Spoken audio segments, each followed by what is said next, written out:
आता मध्य रेल्वेनं प्रवास करणाऱ्या प्रवाशांसाठी अतिशय मोठी बातमी आहे, कारण मध्य रेल्वेच्या अप मार्गावरची वाहतूक पूर्णपणे विस्कळीत झालेली आहे। बदलापूर अंबरनाथ दरम्यान मालगाडीच्या इंजिनमध्ये तांत्रिक बिघाड झाल्याचं समोर येत आहे। कल्याणवरून दुसरं इंजिन मागवण्यात आल्याची माहिती कळते। साधारणपणे तासाभरापासून ही वाहतूक विस्कळीत झाली आहे। आपले प्रतिनिधी सुरेश काटे आपल्यासोबत फोनवरून जोडले गेलेले। सुरेश, वाहतुकीची सध्या काय स्थिती आहे? किती उशिराने लोकल धावत आहेत?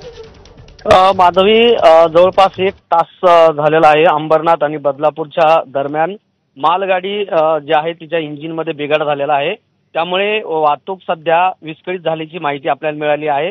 कल्याणवरून इंजिन आहे ते मालगाडीसाठी पाठवण्यात आल्याची माहिती देखील आहे आणि जवळपास 1 तासापासून लोकल वाहतूक जी आहे ती अप डाऊन मार्गावरील ती सध्या विस्कळीत असल्याची माहिती आपल्याला मिळत आहे।